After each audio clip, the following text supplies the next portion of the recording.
Alors bonjour à tous, ici Diane Gagnon, vous êtes apporteur d'espoir sur Radio Clé de Vie. C'est avec grand plaisir aujourd'hui que je vous retrouve et que je vous présente mon invité, mon nouvel ami, André Roberti. Bonjour. Bonjour Diane. Bienvenue au Québec aussi. Mais merci. Oui. Nous, on s'est déjà rencontrés parce qu'André a fait une interview avec moi en décembre, hein, je crois, ou janvier, je ne sais plus, là, décembre. Décembre. Et tu fais beaucoup de choses, André. Hein? Tu es coach, coach à l'action, tu fais des entrevues, tu es spécialisé en motivation, tu as un programme pour les femmes, tout ça. On va avoir beaucoup de choses à découvrir de toi. Vous allez voir, c'est quelqu'un vraiment très inspirant aussi. Et j'ai envie que tu me parles de toi. Tu viens d'où? Quel est ton cheminement? Qu'est-ce qui t'a amené à faire tout ça? Je viens d'une petite ville en Belgique qui s'appelle Liège. Oui. Et mon cheminement, je dirais, quand j'étais enfant, j'étais extrêmement timide, maladif. J'étais l'aîné d'une famille de 4 enfants. Je suis toujours l'aîné. Donc ça, on ne sait jamais. Oui, c'est vrai. Je crois que je suis l'aîné. Et j'ai 2 frères et une sœur.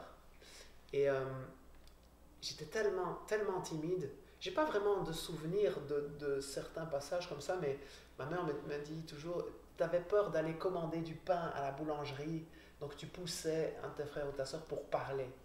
Et c'est vrai que cette timidité, elle a vraiment été caractérisante pour moi. C'est rare un aîné qui est timide quand même, hein? Ouais. Je sais pas te dire pourquoi ni comment ça a été le cas, mais ça m'a accompagné, adolescent, même jusque jeune adulte. Ça t'a servi ou ça t'a limité, tu dirais? Mais je sentais que dans ma vie, ça a créé chez moi, vraiment, je pense, un don, une qualité profonde qui est celle de l'observation. Ça, le fait de ne pas oser, tu vois, intervenir, voir tous ces gens autour qui avaient cette facilité à parler aux autres. Tu sais, moi j'étais en retrait et tout, mais j'observais, je regardais, je ressentais. Et je pouvais quitter une pièce, je savais tout. Ah, pour vrai? Quel cadre était où? Qu'est-ce qui était comment? Comment les gens étaient habillés? Comment ils se tenaient? Et en fonction de comment ils se tenaient, je savais dire comment ils se sentaient. Qu'est-ce qui les faisait vibrer ou pas vibrer, etc. Et ça a développé chez moi cette qualité-là. Que tu maintiens toujours. Est-ce que tu as encore ce feeling-là quand tu rencontres quelqu'un de savoir un peu comment la personne se sent? Oui, bien sûr. Ah oui, c'est vrai. Oui, oui.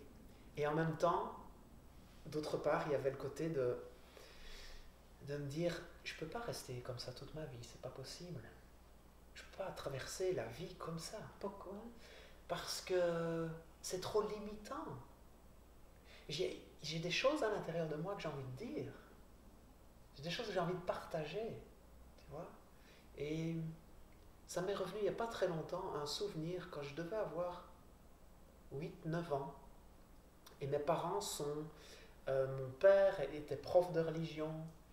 Ma mère était maman au foyer. Et ce sont des personnes très, très ancrées dans leur religion, dans le catholicisme.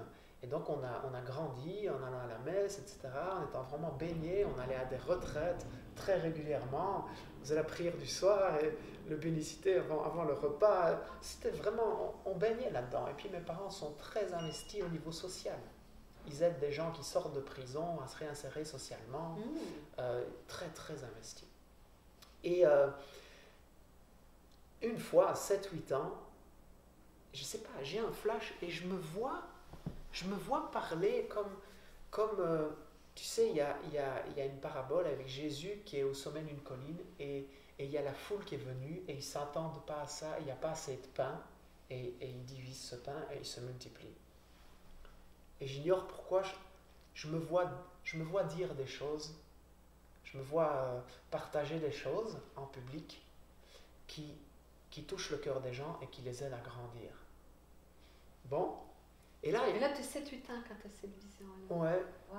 Alors je ne sais pas si c'est une vision ou si c'est un désir inconscient d'être reconnu, ou tu sais, je ne sais jamais vraiment dire. Mais après je me dis, si je reste avec cette timidité-là, c'est juste pas possible. Et donc ça a été une obsession chez moi, de sortir de cette timidité. Oui, Vraiment une obsession. Si bien qu'à l'âge de 13 ans, je dis à mes parents, parce que j'entends que je suis au scout, vous avez ça aussi au Québec, oui, hein? On avait, oui. Ok. Je suis au scout et j'entends un autre scout plus âgé que moi, il est à l'école chez les néerlandophones. En Belgique, tu as les Wallons qui parlent français, tu as les néerlandophones qui parlent néerlandais. Et il est à l'école là-bas. Et j'adore les challenges. J'adore me mettre dans des situations de difficulté parce que ça me pousse à sortir de moi et à grandir. J'ai vite compris ça, depuis tout petit. Et je rentre et je dis à mes parents, je veux aller à l'école chez les Flamands. Hein? Bon, ok. Et bon, ils prennent les renseignements, etc. Et je me dis, si je fais ça, je ne parle pas un mot de néerlandais, je vais être obligé de devoir parler aux autres pour sortir de ma zone de confort. Et tu t'es lancé tout un défi. Ouais. Et j'ai vite compris que chaque fois qu'on sortait de sa zone de confort, c'est comme si on écartait sa carapace, là, qu'elle se craquelait et qu'on pouvait grandir, et puis qu'on pouvait grandir. Et donc ça a vraiment été une sorte d'obsession pour moi de me mettre dans des situations de sortir de ma zone de confort et de parler à des gens dans la rue, juste pour demander l'heure, pour apprendre à oser parler, à oser communiquer, à m'exprimer. Alors, tu as étudié combien de temps en néerlandais? 2 ans. 2 ans. Ouais. Et je suis revenu en disant à ma mère, j'ai échoué. Pour vrai? Ouais. Comment ça se fait? Je ne me souviens pas de ça, mais elle me l'a raconté il n'y a pas très longtemps. Je me suis dit sur ma chaîne YouTube, je vais faire une photo pour expliquer un peu qui je suis. Oui. Et de parler de plusieurs étapes dans ma vie. Et je lui dis, maman, est-ce qu'il y a des trucs que j'étais petit, je me souviens pas, etc. Et il y a un moment, quand tu es rentré de Heusden-Zolder, c'était la ville flamande où j'allais à l'internat, tu m'as dit quelque chose qui m'a interpellé, que j'ai jamais compris. Tu m'as dit, j'ai échoué. Et là, je me suis rendu compte, quand elle m'a dit ça, en fait, que dans ma mission que je m'étais mis, ma vision de ressortir de là en étant à l'aise avec les autres, avec la communication, etc., j'y étais pas arrivé, je ressentais toujours la même timidité. Tu vois? Et pourtant, mais tu avais réussi quand même à sortir de ta coquille, puis à entreprendre de toi-même des conversations. Oui, et j'y arrivais épisodiquement. Mais tu t'étais mis la barre haute, peut-être? Peut-être, mais j'y arrivais épisodiquement. Il y a des situations dans lesquelles j'y arrivais, mais il y a des situations dans lesquelles j'y arrivais pas. Et je voulais y arriver tout le temps, à être OK avec les gens. Et mais aujourd'hui, avec le recul, je sais que c'était une expérience formidable. À quel moment dirais-tu que tu as soit accueilli toute ta timidité ou que tu as l'impression de l'avoir surmontée, intégrée ou placée comme tu voulais qu'elle soit? À un moment donné, je devais avoir 22 ans, 21 ans, je ne sais plus. Je travaillais à la police. Pour vrai? Ouais, à la police fédérale. Peu de gens le savent, en fait. Qu'est-ce que tu faisais, là? Pas grand-chose, on jouait aux cartes. Ah. Ça va aider pour notre image, la police. Non, mais c'était une police un peu spécifique. Si tu veux, quand tu sortais de l'école de police, ça durait 1 an, on t'envoyait dans une caserne à Bruxelles, c'est la ville principale en Belgique, où tu étais dans une sorte de réserve. D'ailleurs, ça s'appelait la réserve générale, c'est comme l'armée. Ouais. Et on t'appelait en cas de renfort, okay, pour intervenir dans des manifestations, dans les stades de foot. Tu vois, c'est les policiers qui ont un casque et une matraque et un bouclier, et ils sont là en renfort s'il y a des problèmes avec des gros groupes de personnes. Pour quelqu'un de timide, c'est quand même assez puissant, ouais, comme défi. Oui, c'était sympa, mais en même temps, au-delà de ma timidité, j'ai toujours une caractéristique, et j'adore apprendre. Je suis un boulimique de l'apprentissage. Et je me suis retrouvé à la police comme ça. Je n'avais pas envie forcément d'être policier. À ce moment-là, je travaillais dans une société d'assurance, dans un call center. Comme j'étais bilingue, français-néerlandais, pour moi, c'était un diplôme, en fait. Et là, du fait d'être policier, c'est juste tombé parce que mon meilleur ami, son papa était commissaire de police, il rêvait de rentrer à la police, et il me dit, André, t'as pas envie de venir avec moi passer les examens? Et tu sais, moi, comme j'aime les défis, les challenges, je dis, bah oui. Et tu t'es retrouvé à la police. Je me suis retrouvé là, totalement par hasard. Bon, j'ai très vite compris que c'était pas mon truc du tout. Moi, je suis quelqu'un qui aime l'indépendance. Et si on me dit de faire quelque chose, moi, oh, mais pourquoi on me dit ça? Est-ce que c'est juste? Est-ce qu'on ne pourrait pas faire autrement? Donc, j'ai vite compris que c'était pas du tout mon truc. Et puis, je pense que les personnes qui nous formaient à la police l'ont vite compris aussi parce qu'après 4 jours, l'enseignant principal nous dit, vous savez, vous avez droit à quelque chose, vous avez droit à des balles d'ach. Dag, ça veut dire des balles d'ach. Dag, ça veut dire journée en néerlandais. Et l'idée, c'est si on est sorti la veille faire la fête, le lendemain, tu peux ne pas être super bien et tu as droit à 4 jours durant l'année à sonner à l'école et dire je prends un bal d'ach et donc je ne viens pas et c'est ok. Moi, je rentre chez moi. Le lendemain matin, je sonne à l'école. Je dis je prends un bal d'ach. Tu avais trouvé la faille qui te plaisait. Ouais. Donc tu vois, j'ai bien compris que c'était pas trop mon truc, mais je trouvais ça extraordinaire comme année de formation parce que j'ai appris plein de choses. Comme du quoi? Droit, à se défendre. Ouais, c'était vraiment... Comme moi je suis un boulimique de l'apprentissage, j'arrivais dans un autre univers. Et ça, rien que ça, de vivre cette expérience-là, ça m'intéressait très fort.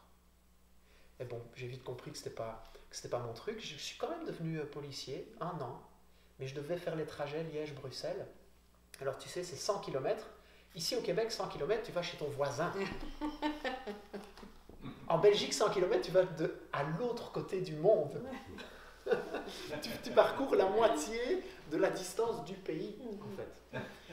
Et je n'aimais pas les trajets. Et puis un jour, je suis tombé sur un collègue. Il me parle d'une activité après journée professionnelle dans le marketing relationnel, marketing de réseau. Tu vois, il y a des sociétés qui fonctionnent comme ça, comme Tupperware, par exemple. Tupperware, qu'on dit. Moi, j'ai mon accent bien belge, hein, qui prononce l'anglais.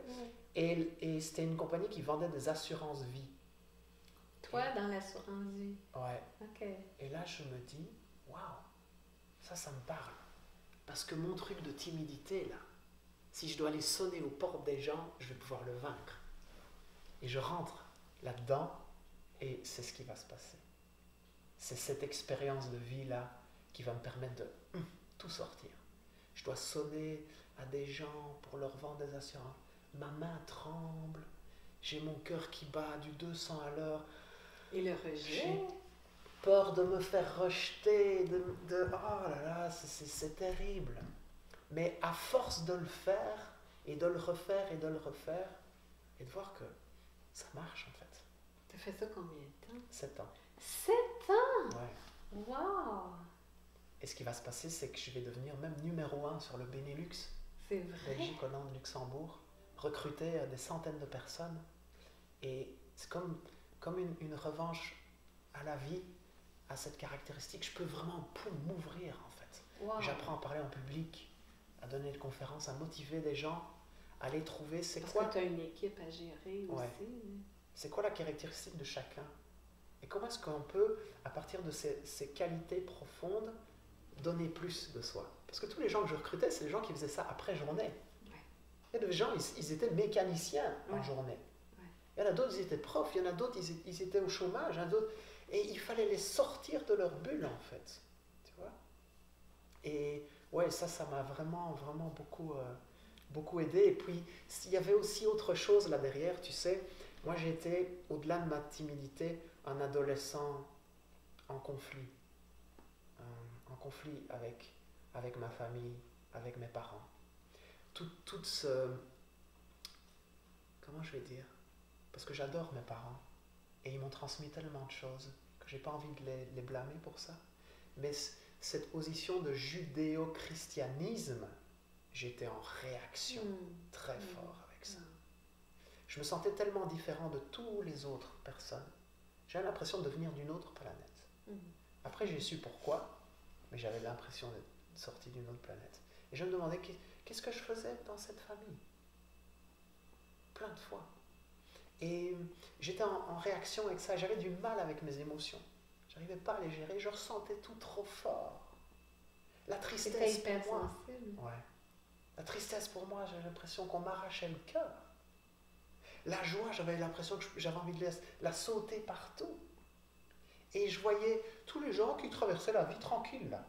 Je me dis, mais c'est pas possible. Je viens d'ailleurs. Et j'arrivais pas à gérer toutes ces émotions, toute cette intensité que je ressentais à l'intérieur.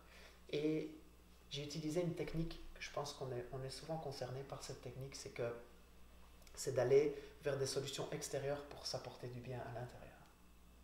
Donc j'ai commencé à sortir beaucoup, dans des soirées, à boire, à prendre de la drogue, à draguer des filles, etc. À chercher du réconfort dans les vêtements, dans comment je pouvais paraître. Et tout ça, ça m'apportait un bien-être sur le moment. Mais quelque part, ça ne fonctionnait pas. Et ça a été mon fonctionnement pendant longtemps. J'ai arrêté mes études, tellement j'étais parti dans les sorties, et mes parents, ils n'en pouvaient plus. Et ils avaient, tu sais, on était 4, hein, comme je disais tout à l'heure, et ils avaient peur pour les 3 autres, de voir comme je tournais. L'exemple que tu leur donnais. Ouais. Et un jour, ils me disent, il faut que tu partes, en fait. Il faut que tu quittes la maison. Et là, pour moi, ça a été dur, parce que j'ai vécu ça en même temps, bon, un sentiment de liberté, et ouais, bah, je pourrais faire ce que je voudrais, hein, tu sais, je faisais le fier, là, je ferais ce que je voudrais, ça va, mais en même temps, je me sens abandonné, je me sens pas aimé, en fait, je me sens pas reconnu pour qui je suis, parce que derrière tous mes comportements, il y a de la souffrance, et j'ai dû trouver un petit studio. Et il m'avait donné, il me donnait 150 € par mois, 200 € je pense, pour un loyer. Donc j'avais trouvé une chambre. Le propriétaire, il habitait en dessous, on devait partager la salle de bain. Ah, moi, je n'aimais pas ça. Je n'aimais pas ça du tout. Et il me donnait, je ne sais plus, je crois que c'était 50 € par semaine pour m'acheter à manger. Et ce n'était pas assez pour moi. Alors j'allais tu sais, comme j'avais cette capacité d'observation, un de mes amis, il allait jouer au jeu dans des casinos. Et j'observais les gens là-bas. Et je voyais à quel point c'était addictif. Moi, je n'avais pas envie de tomber là-dedans. Mais j'avais remarqué qu'il y avait moyen de gagner de l'argent et de retirer au bon moment, quand on n'est pas pris dans le processus. Et je prenais les 50 €, j'allais dans un truc de jeu comme ça, et je jouais à la roulette. Tu vois, c'est oui. la petite bille qui tourne, il y a tous ces numéros. Et pour être sûr de jouer sécurité, tu peux jouer le rouge ou le noir. Donc tu as une chance sur 2 de réussir, tu as une chance sur 2 d'échouer. Et je mettais 5 €. J'attendais un petit peu, je regardais. S'il y avait souvent le noir qui sortait, je mettais le rouge, 5 €. Si ça ne marche pas, ok. Pour récupérer les 5 €, je dois miser 10. Mais je reste sur le rouge. Et bon, ça ne marche pas, j'ai perdu 15. Pour récupérer ma mise, je dois miser 30. Donc je mise les 30. Et boum, ça marche. Ok. Dès que j'ai doublé les 50 €, je pars. Je ne reste pas dans le truc, oui, mais je peux faire 100, je peux faire 150, je peux faire... Non, j'ai remarqué chez tous les autres à quel point c'est ça qui les fait tout perdre dans le truc. J'ai gagné le double, j'ai assez pour être bien la semaine, confortable, etc. Je fais ça. Et voilà, et je suis resté avec tout ça, j'essaie de me lancer dans la vie, etc. Mais toujours avec de la colère en moi. C'était de la colère. Et ce sentiment d'abandon et de tristesse. C'est un mélange un peu de tout. Hein. Plus toutes les émotions que j'avais accumulées depuis que j'étais petit et que j'avais gardé la bouillir à l'intérieur et que je n'avais pas sorti de moi. Puis tu recherchais presque frénétiquement des compensations dans, Ouais. dans les différents aspects de la vie. Et de la reconnaissance. Et de la reconnaissance. Mm. Vraiment de la reconnaissance. Est-ce que tu as obtenu ça dans ton travail au niveau de l'assurance, Ouais. cette reconnaissance? Ah ouais, parce qu'on fait ils font des incentives. Mm. Tu vends 10 contrats, Mm. tu gagnes ça. Mm. Tu recrutes 10 personnes qui font tant de contrats, tu pars en voyage à l'autre bout du monde. Et pour moi, ouah, mais ça me parle, j'ai envie d'avoir cette reconnaissance. Et d'ailleurs, pendant le séminaire où on recrute, où on commence, tout le monde démarre, il y a un monsieur qui prend la parole et il explique la carrière qui est possible, en disant tout le monde dans cette salle peut arriver directeur. Oh. Ouais, ça m'intéresse. Et il retire sa montre et il dit, vous savez ce que c'est ça? Et il l'a fait scintiller comme ça dans l'air. Bon, c'est une montre. Ça donne l'heure. Non, c'est pas une montre. C'est une Chopard. Je ne sais pas ce que c'était. Bon, j'avais compris que c'était une marque, mais je ne la connaissais pas. Après, j'ai compris que c'était une marque de prestige, de luxe. Il dit, cette montre, elle vaut combien à votre avis? Il y avait beaucoup de show dans le marketing relationnel. Mm. Et il dit, elle vaut 10 000 euros. Oh là là. Oh, moi, je ne savais pas qu'il y a des montres qui existaient qui valaient 10 000 euros.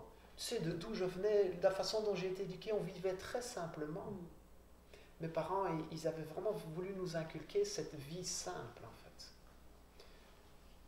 Et après, il dit, mais si vous gagnez cette montre, si vous arrivez à tel niveau dans l'entreprise, on fait une fête pour vous, on invite 800 personnes. Et il y a une personnalité qui vient vous remettre cette montre, et il dit, et on invite toute votre famille. Oh là là. Oh, alors moi, là, à l'intérieur, ça fait boum. Et je me dis, là, je vais être reconnu. Là, si je fais ça, je vais être aimé. Un désir d'être aimé. Fort, oui. Très fort. Mm. Mais ce désir d'être aimé, il m'a permis de traverser tout un chemin formidable. Mais quelque part, il restait extérieur à moi. J'avais envie d'aller chercher cet amour dans le regard de mes parents. Je cherchais cet amour dans le regard d'un certain nombre de femmes que j'avais envie de séduire. Je recherchais cet amour dans des habits que je pouvais porter et on pouvait me regarder et dire « Ah, t'es vraiment bien habillée, etc. » Donc ça m'a accompagné vraiment longtemps. Qu'est-ce qui a fait qu'à un moment donné, t'en as eu assez de l'assurance vie ou de ce mode de vie-là? Quel était le moteur qui a fait un changement dans ta vie? Je devenais quelqu'un d'autre. Puis tu étais capable d'être conscient de ça. Tu sais, je connaissais une grande réussite dans cette entreprise et pas toujours. Hein. Il y a eu un moment où il y a eu un gros creux, puis il y a un moment où c'est bien reparti. Tu as eu la reconnaissance que tu voulais avec la montre et la famille? Oui, mais j'ai remarqué que ça ne comblait pas Ah. ce qu'il y avait à l'intérieur.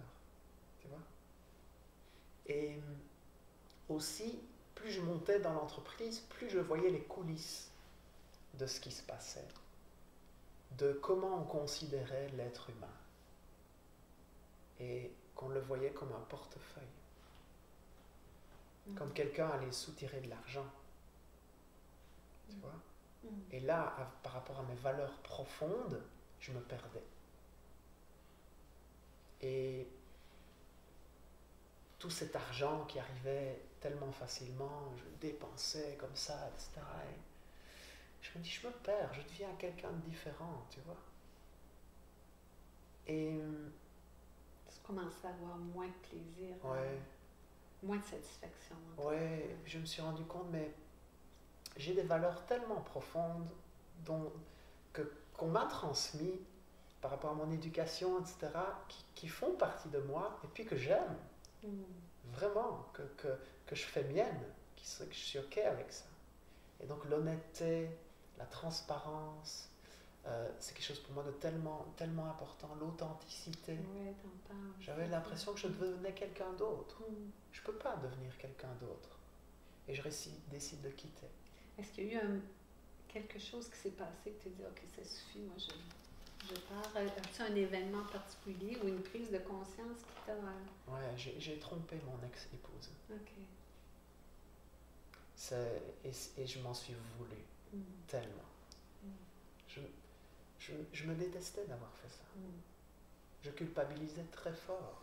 Ma conscience ne dealait pas avec ça. Et là, ça a été comme la goutte d'eau. Tu vois? C'est là que tu t'es rendu compte que tu étais en train de te perdre. De me perdre. Ouais. Et j'ai quitté ça presque du jour au lendemain. Ce qui a été pour l'entreprise, là, quelque chose de...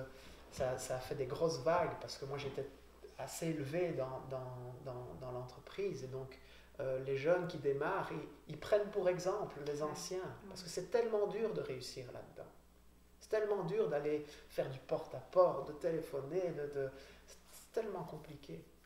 Et donc, il y a beaucoup qui se joue par l'inspiration.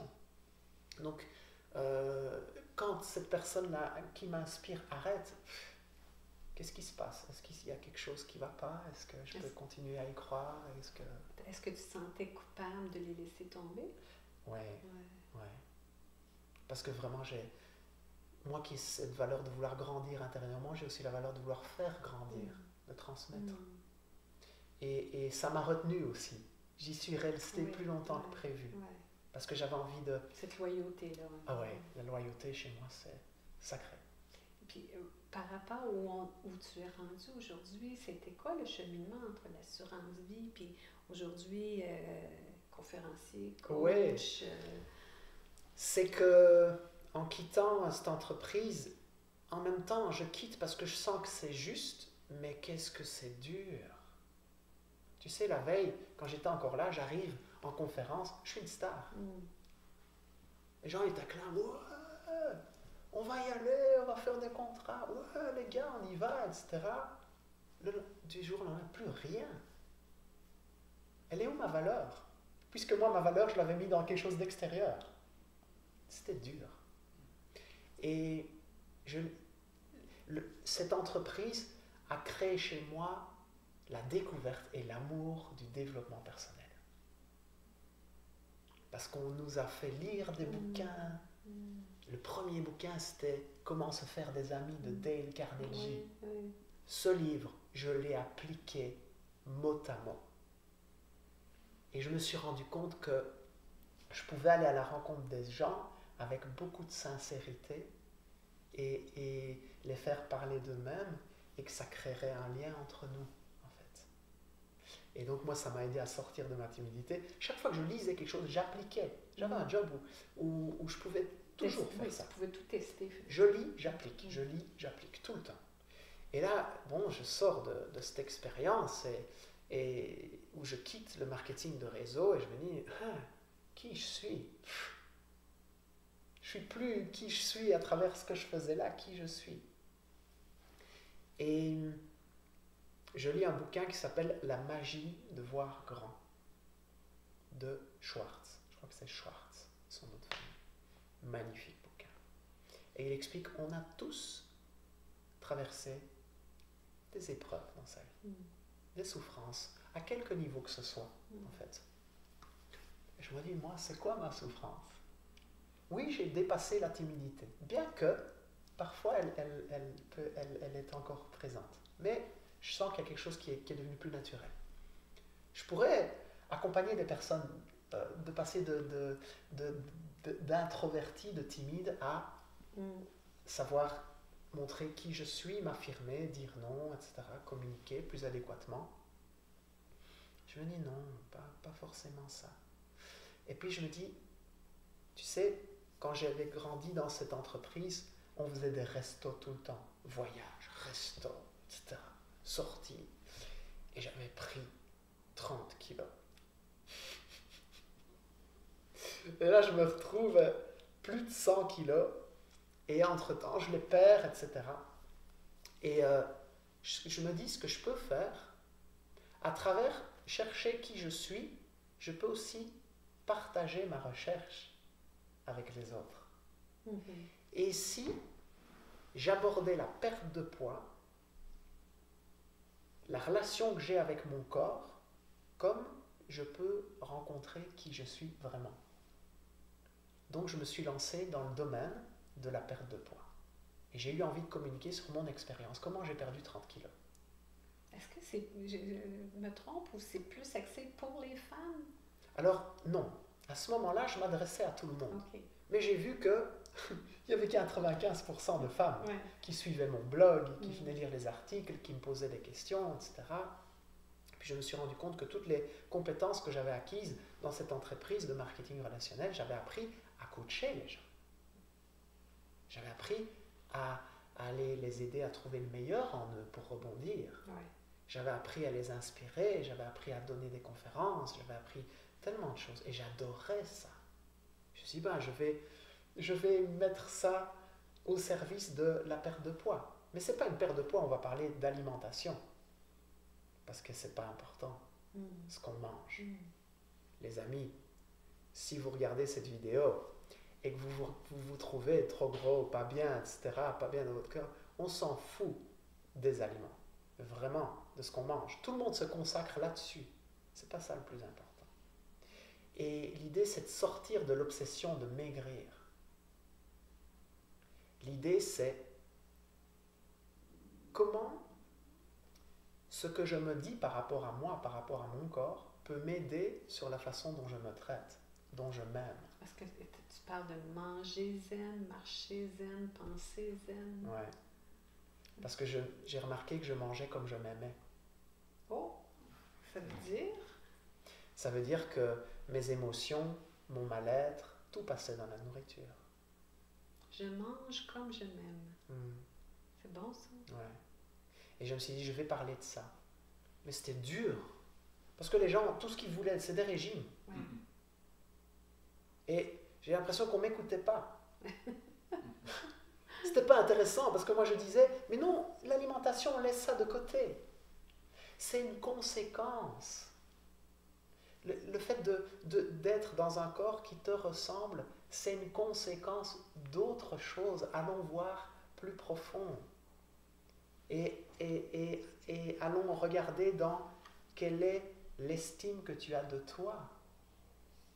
Parce que si tu arrives à t'aimer intensément, comme tu es là maintenant, dans le corps que tu es, eh bien, à un moment donné, tu vas avoir une gratitude immense envers la vie. Et tu vas avoir une gratitude immense envers ton corps que tu détestes. Parce que tu vas le regarder avec des autres lunettes. Et que tu vas te rendre compte que le fait qu'il soit toujours là pour toi, alors que tu l'as malmené tellement de fois, moi je l'avais malmené tellement de fois avec mes émotions. Tu sais, j'avais pris de la drogue, je buvais beaucoup, je m'étais réfugié dans le sucre pour gérer toutes mes émotions. Mon corps, il aurait pu exploser à n'importe quel moment. Il était toujours là. Même s'il était dans une proportion qui ne me plaisait pas, il était là pour me servir. Et quand on voit les choses de ce principe-là, ça change tout. Qu'est-ce que ça implique de manger zen, par exemple? Qu'est-ce que... tu sais, il faut apprendre à s'aimer, on est d'accord là-dessus. Tu connais mon parcours. Ouais. Mais de là à manger zen, manger en s'aimant, tu mettrais ça en mots comment? Quand tu vois... Il y a des moments, j'appelle ça des moments de grâce, des moments étoilés. Ça t'est déjà arrivé, Diane? À un moment, tu fais quelque chose et puis tu vois un coucher de soleil extraordinaire.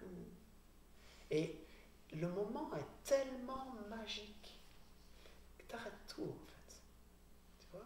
C'est comme si tout devient au ralenti. C'est comme dans une rencontre amoureuse. Hein, Denis? Quand vous vous êtes rencontrés, là, tous les deux, les choses, elles se passent comme au ralenti.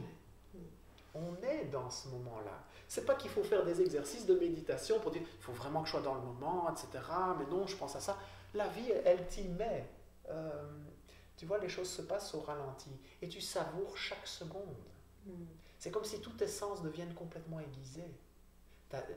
La vue devient plus claire, tu entends mieux les choses. C'est comme si tu étais dans une sorte d'état de flow, là, comme ça. Et c'est ce qui se passe dans l'alimentation zen. C'est en diminuant le rythme, ça te permet de te poser dans l'instant. En étant plus présent Ouais. à ce que tu manges. Ouais. À ce qu'il y a autour aussi, j'imagine. Oui, Parce et que c'est... souvent, on va manger en écoutant la télé, en lisant un Ouais. magazine, en faisant autre chose. Ouais. Et l'idée, c'est de se dire, ce qui est dans mon assiette là, d'où ça vient? Ces fruits, ces légumes. Et de se dire, ils ont été cultivés par l'homme. Il y a quelqu'un qui a travaillé la terre. Il y a eu le soleil qui était là pour nourrir cette plante. Il y a eu la pluie. Il y a cette mère qui l'a comme accouché, ce légume, ce fruit. Et il est dans mon assiette. Waouh! Quel chemin parcouru. Ouais, et puis quelle gratitude je peux ressentir par rapport à ça. Tu vois? Quelle gratitude je peux ressentir de me dire, j'ai quelque chose dans mon assiette. Je vais honorer ça. Il y a de la magie dans ce qui se passe là. Tu vois? Et on peut faire ça en cuisinant. Aller à la rencontre de l'aliment, vraiment. On peut faire ça en dégustant, en savourant. Parce qu'on ne fait pas que manger pour se nourrir et avoir des calories. C'est comme si toute la terre, tout le soleil, toute la pluie, tout le travail de l'homme rentre à l'intérieur de soi quand on le fait. Et ce qui est fantastique, et des études de nutrithérapie m'ont appris ça plus tard, la nutrithérapie, c'est comment on peut se soigner par l'alimentation. C'est que tous les minéraux, toutes les vitamines dont on a besoin, nous, pour fonctionner, sont transmises par la terre et les racines dans le légume. Le concept de terre-mère, ce n'est pas juste un concept spirituel ou indien.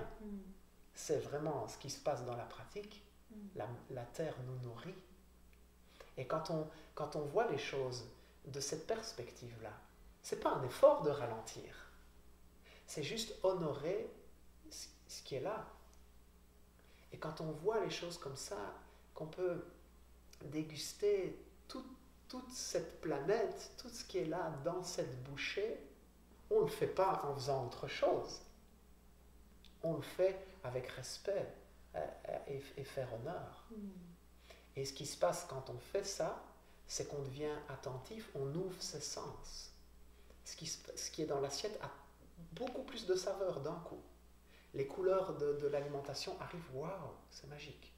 On devient beaucoup plus attentif. On prend le temps, on mâche différemment. Ce qui fait que la salive peut se mélanger à l'aliment. Ce qui fait que ça lui permet de décortiquer, de mieux digérer. Et du coup, qu'est-ce qui se passe encore ensuite comme conséquence? C'est qu'on sait ressentir le moment de réelle faim et de réelle satiété. On sait s'arrêter quand on n'a plus faim, parce qu'on entend le clic dans ce rythme qu'on va mettre. Et là, tu peux manger tout ce que tu veux. Il n'y a pas de régime. Mais tu vas t'arrêter quand tu n'as plus faim. Tu vois? Et moi, je trouve ça magique. Parce que moi, je suis quelqu'un, dans mes valeurs profondes, il y a la liberté. Donc, il ne faut pas m'expliquer, tu vas faire tel régime, il faut que tu ailles courir là. Moi, je faisais 100 kilos. C'est pas possible d'aller courir. Tu vois? C'est pas possible de faire du sport en salle, etc. C'était trop compliqué. Par contre, découvrir des méthodes où mes valeurs profondes sont respectées, là, oui. Donc, tu as mis en place un programme de formation pour ça, pour aider les gens en ligne, là, j'imagine. Ouais. Et c'est quoi les commentaires qui te reviennent le plus souvent? Au-delà des pertes de poids que ces femmes vivent et qui les transforment, elles vont à la rencontre d'elles-mêmes. Elles osent faire des choses qu'elles n'ont jamais faites. Elles savent mieux qui elles sont, tu vois. Et ça, pour moi, c'est le plus beau des cadeaux. Parce que dans l'absolu, c'est marrant parce que j'ai démarré dans cette thématique de perte de poids, mais la perte de poids, dans l'absolu, je m'en fous.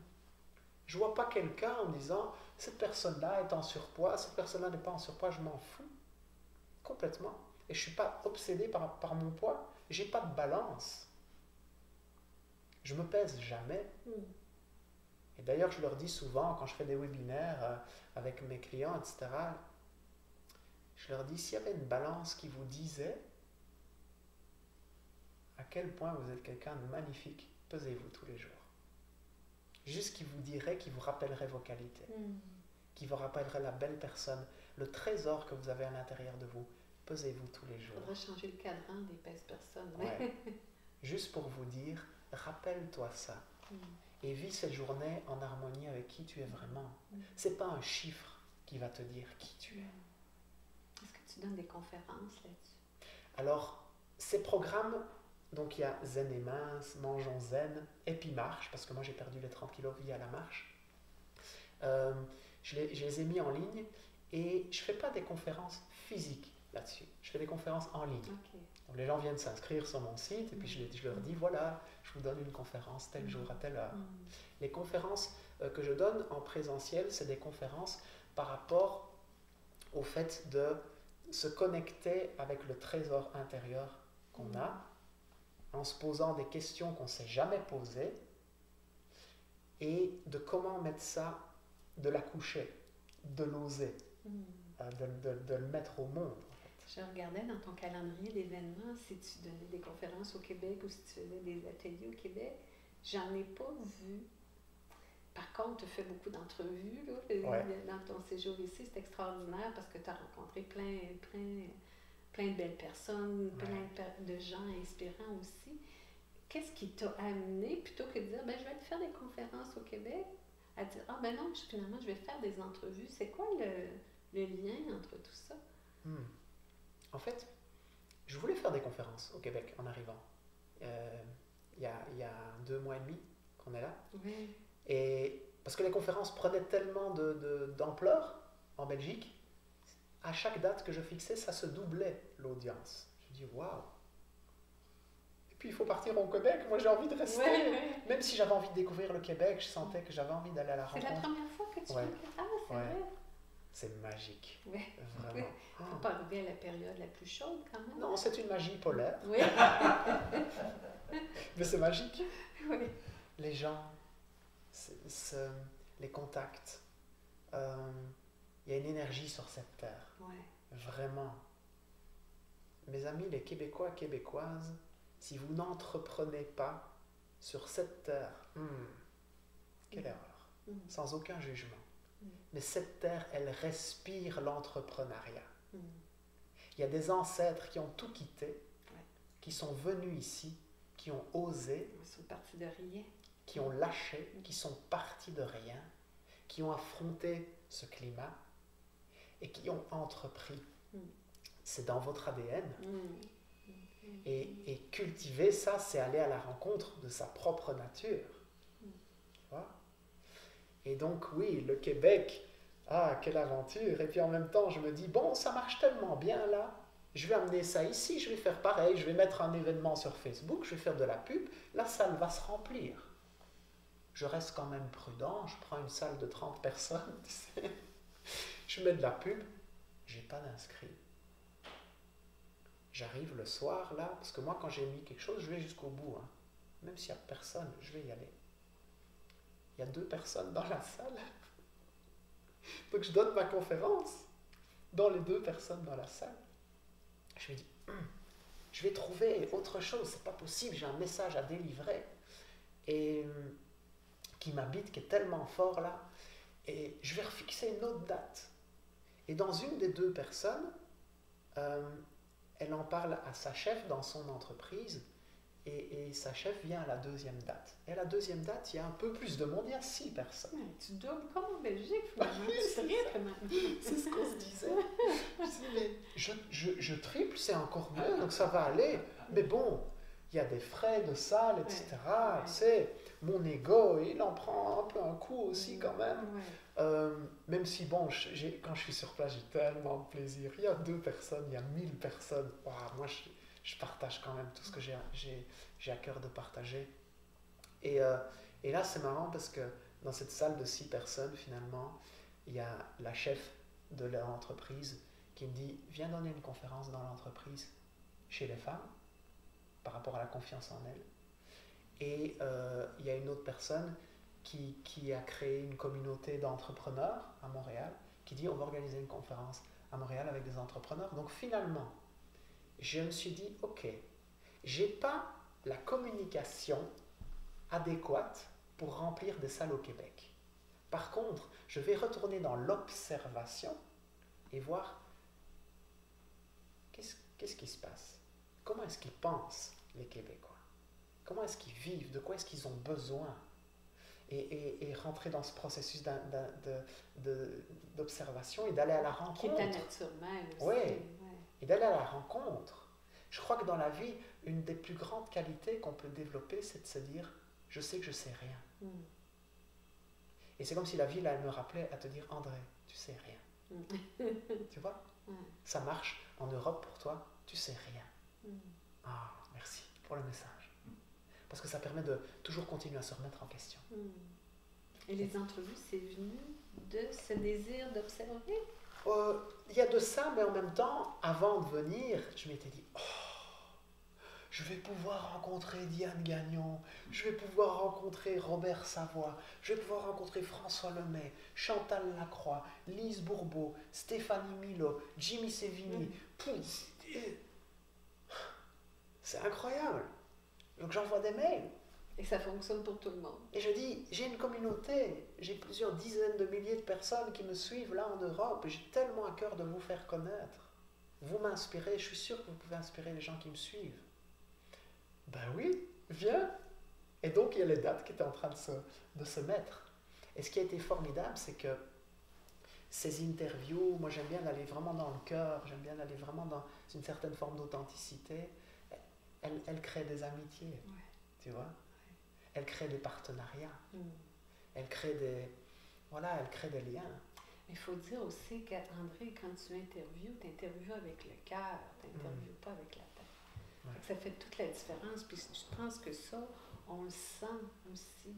On n'a pas envie de jouer à un jeu. Là. On a envie d'être vrai aussi avec toi. Je pense que tu le crées, ce lien-là aussi. Ouais. C'est rare d'être interviewé par des gens comme toi. Ok. Je m'en rends pas compte, non. en fait. Tu vois? J'ai beaucoup aimé, moi. Ah ben voilà, moi aussi, plaisir partagé. Et ce que je me suis rendu compte, c'est dans chaque interview, qu'est-ce que je grandis personnellement? Parce que mon moteur dans les interviews, c'est de donner, c'est de partager, c'est de transmettre. C'est d'aller à la rencontre de personnes qui vivent des choses, qui ont construit des choses magnifiques, qui osent être qui elles sont, au-delà de blessures qu'elles ont pu traverser dans leur vie. Et waouh, si quelqu'un tombe sur une capsule et que ça change sa vie, pour moi, ça me remplit de joie, tu vois. Et ce que je me suis rendu compte, c'est qu'au fur et à mesure des interviews, je grandissais. À chaque personne que je rencontre, je grandis, j'apprends, j'intègre, tiens, elle pense comme ça. Waouh, j'avais pas vu le monde sous cet aspect. Ça ouvre mon champ, ça ouvre ma vision, ça ouvre mon champ des possibles. Tu vois? Et finalement, ce qui devait être un voyage de repos total s'est transformé en une aventure de rencontres. Et ces rencontres créent des partenariats. Et moi, qu'est-ce que je grandis à travers ça? Tu vois? Puis tu le disais, tu as rencontré des gens, tu as créé de nouvelles amitiés. Qu'est-ce qui va découler de ça, selon toi? Est-ce que tu as des projets par rapport à un éventuel retour, à des collaborations? Oui, des retours, parce qu'il y a aussi des gens que j'ai pas eu le temps de rencontrer. Des partenariats, oui, parce qu'il y a je prenais ma douche il y a quelques semaines. Il y a quelques semaines? Ouais. J'ai pris des douches depuis. Hein. Ah bon, d'accord. C'était une drôle de tournure de phrase. J'ai pris des douches depuis, je prends des douches tous les jours, tu sais.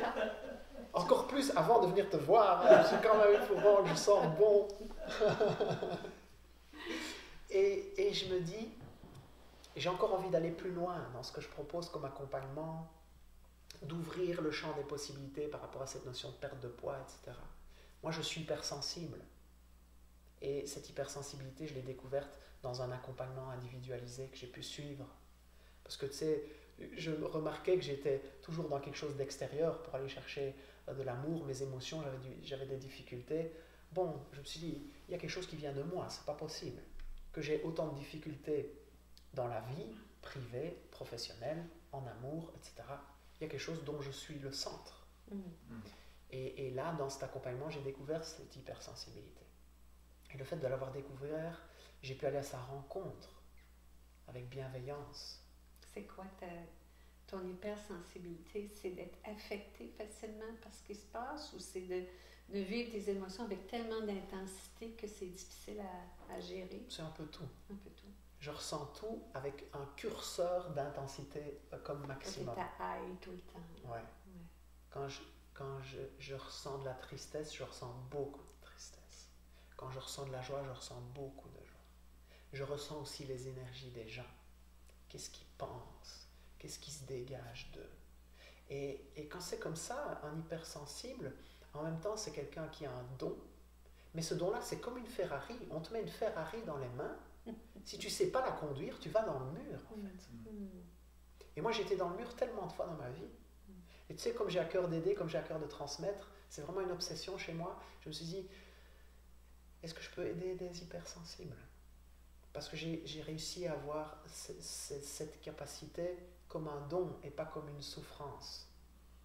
Et quand je vais sur des forums d'hypersensibles, je vois toute cette souffrance. Vraiment. De ressentir trop les énergies des autres, de ne pas y arriver, de ne pas arriver à être stable, de ne pas arriver à se trouver. C'est quoi sa mission? C'est quoi qui on est quand on a autant d'informations autour de soi? Et je me sens concernée par ça, parce que je suis passée par là. Et je me dis, il faut que je fasse un programme en ligne. Donc, ces interviews, pour moi, ont créé un réseau. Des amitiés, vraiment des rencontres de cœur à cœur. Et du coup, j'ai sonné à Diane Gagnon, notamment, pour lui dire, Diane, tu es tellement spécialisée dans l'amour de soi, dans l'estime de soi, tu ne ferais pas un module sur l'hypersensibilité, tu vois? Et j'ai appelé François Lemay, j'ai appelé Robert Savoie, j'ai appelé plein de gens. Joël Monzé, dans tout ce qui est anxiété avec les parents. Et en fait, j'ai fait un grand sondage dans toute la liste des personnes qui me suivent. J'ai dit, les amis, je fais une conférence sur l'hypersensibilité en ligne. Moi, ça m'a amené dans tellement d'impasses dans ma vie. Aujourd'hui, je vois ça comme un cadeau. Mais ça a tellement été compliqué pour moi. Si vous vivez des difficultés, venez. On se réunit. Ça s'appelle comment ton programme? Hypersensible et hyper heureux. Ah, c'est bon, j'adore. Tu vois? Ouais.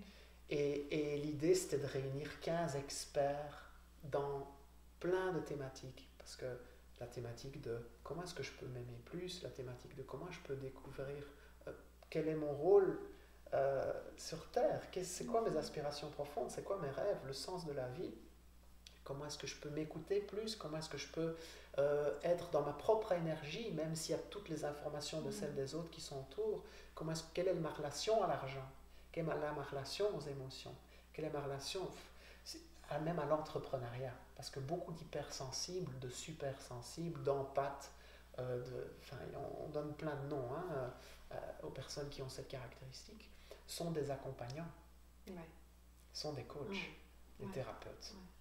On essaie d'aider les autres parce qu'on ne sait pas comment s'aider, je pense. Oui, et puis on a un parcours de vie où on aurait tellement voulu être aidé. Oui, en effet. Voilà. Et je crois qu'on se dit, si je peux rejouer ce rôle-là, si je peux passer le témoin, si je peux être porteur d'espoir, comme le magnifique nom que tu as donné à cette émission, tu vois, je vais vraiment transmettre ce truc. Mais là aussi, comment est-ce que je peux faire, moi, qui ai envie de devenir thérapeute ou accompagnant, pour gérer ça, pour gérer ce que je ressens chez la personne que j'accompagne. C'est son émotion, elle lui appartient. Est-ce que tu fais des consultations individuelles? Oui. Consultations individuelles, beaucoup par Skype. Bien sûr. Parce qu'évidemment, avec Internet, on touche le monde entier qui parle français. C'est quoi les commentaires que tu entends le plus souvent des gens quand ils font appel à toi? Cette hypersensibilité-là, qu'est-ce qui vient, qu'est-ce qui devient le moteur de la recherche d'une solution? C'est de se dire que qui que je sois, quoi que je sois que j'ai pu traverser comme étape dans ma vie, je peux me donner de l'amour, intensément. Et ça va me donner de la douceur, ça va me donner de la bienveillance.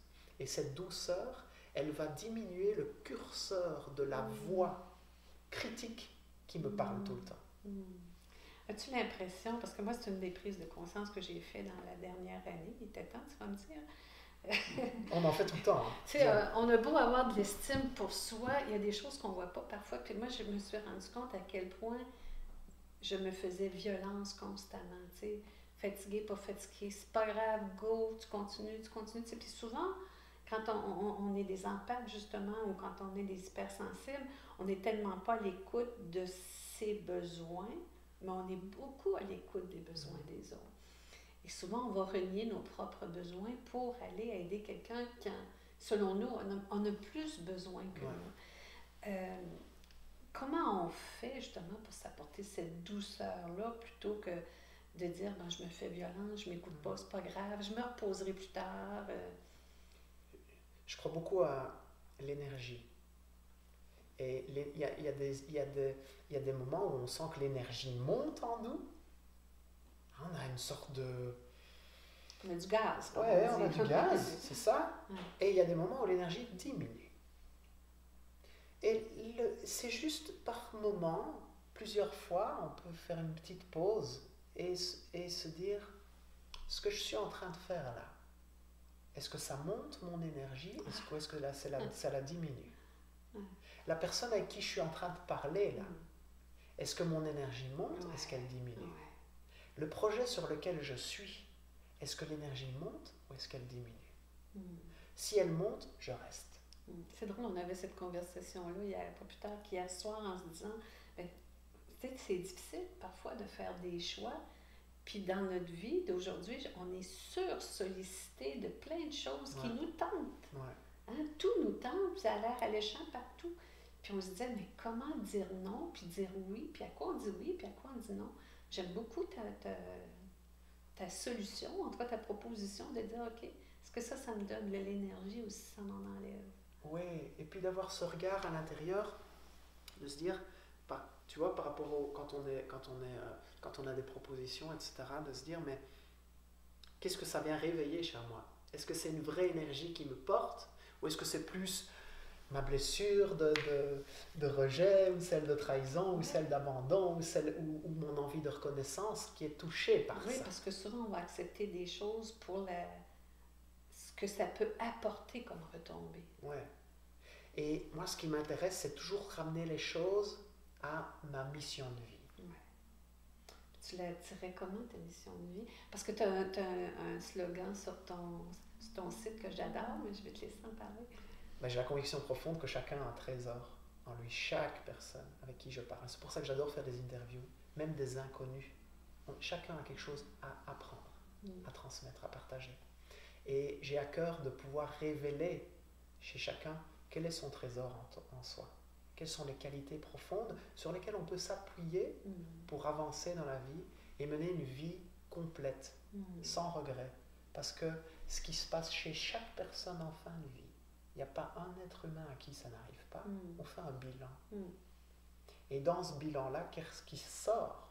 Les regrets de ce qu'on n'a pas fait. Donc j'ai à cœur de pouvoir réveiller, allumer la flamme qui est à l'intérieur de chacun et la proposer au monde sans regret. Réaliser ses rêves. Hein? Ouais. Et donc j'ai ça qui m'occupe vraiment, qui me pousse, qui me transporte.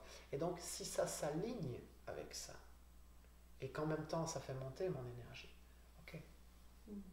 Si c'est pas le cas, c'est pas le cas. Et c'est toujours le fait de se ramener, je crois que ce qui peut aider quand on sait pas trop quoi faire, etc., c'est pas de se ramener tout le temps à soi. Je crois que c'est un peu le problème du développement personnel. Je me regarde tout le temps le nombril. Et j'ai encore ça à travailler. Oh, les amis, il faut arrêter de travailler. Il n'y a pas d'effort à fournir. Parce que, mais il y a beaucoup de bienveillance. Je discutais il y a 2 jours avec Lise Bourbeau. Et je disais, Lise, c'est quoi ton message? Si tu dois résumer en quelques phrases, c'est quoi le message? Les 5 blessures, ça a été lu par 1 million d'exemplaires vendus. Mais combien de personnes ont distribué ce livre à leurs amis? Je ne sais pas combien de fois je l'ai prêté. Combien de personnes l'ont lu réellement? Des millions. Et dans ma communauté, je dis, vous savez les amis, j'ai le privilège, le bonheur intense de rencontrer Lise Bourbeau, quoi. Wow. Tout ce qu'elle a créé, c'est un empire. Ouais. Et avec plein d'authenticité qu'elle faisait. Ouais. Et de simplicité. Et de simplicité. Qu'est-ce que vous lui poseriez comme question si vous étiez à ma place? Dites-la moi et je la lui poserai. Et beaucoup de questions revenaient sur j'ai lu les 5 blessures, j'arrive pas à me libérer de mes blessures, qu'est-ce que je dois faire en plus, qu'est-ce que je dois... Et tu sais, c'était quoi le message de Lise, Diane? C'était, mais faut pas chercher à s'en libérer, faut arrêter de travailler, faut juste la regarder avec bienveillance et de se dire, ah, ma réaction automatique là, c'est telle blessure. Voilà, c'est tout. Et je continue à avancer. Et j'agis. C'est aussi ça mon credo, c'est l'action. Comment tu te vois au cours de la prochaine année? Qu'est-ce que tu aimerais réaliser, concrétiser, faire, être? Ce programme hypersensible et hyper heureux voit le jour ici en 2019. Donc j'ai vraiment envie de pouvoir accompagner un maximum de personnes là dans cette aventure. C'est une aventure humaine formidable déjà pour tous ceux qui l'ont co-créé. Et puis j'espère que ça en sera une vraiment avec des profonds déclics chez les personnes qui vont rentrer dans ce programme. Donc beaucoup d'accompagnement là derrière. Continuez les conférences que je fais, vivez la vie de vos rêves. En Europe, donc là c'était en Belgique, on a mis des dates en France, c'est en train de se mettre en Suisse, au Luxembourg. J'ai envie de revenir fin d'année ici au Québec avec cette thématique-là, ou peut-être la thématique perte de poids. Mais il faudra que tu nous préviennes pour qu'on puisse partager ça, collaborer peut-être aussi, ça serait chouette. Parce qu'il faut que les gens découvrent ce que tu as à offrir aussi. Là, c'est ton premier contact avec nous, mais c'est pas le dernier. Ah oui, mais carrément. Parce que, waouh, tu as beaucoup de choses à faire ici aussi, je pense, à offrir. Oui, carrément. Tu vois, mais des projets, j'en ai tous les jours, je crois. Et donc, le truc, c'est de faire le tri. Et de regarder ce qui monte ton énergie. André Roberti, si on veut avoir plus de détails, c'est andréroberti.com, je pense, ton site web. Alors, je te remercie infiniment. C'était un grand bonheur de pouvoir t'interviewer à mon tour puis de découvrir la merveilleuse personne que tu es. Et je te réitère l'invitation aussi, dès la prochaine fois que tu es au Québec, tu viens nous voir. Et on refait une autre émission, puis on avance avec toi là-dedans. Ah ben c'était un grand plaisir, puis d'être chez toi, de rencontrer Bidule, qui a dormi tout le long. Hein. C'est Bidule. Quand même. Puis là, je pense qu'on vient de le réveiller. Merci infiniment, André. Au plaisir. Et puis merci à vous qui regardez cette vidéo, vraiment. Et regardez là à l'intérieur, on a chacun des rêves enfouis. Envie de peindre, envie de dessiner, envie de lire, envie de fonder une famille, rencontrer l'amour. Écoutez ça.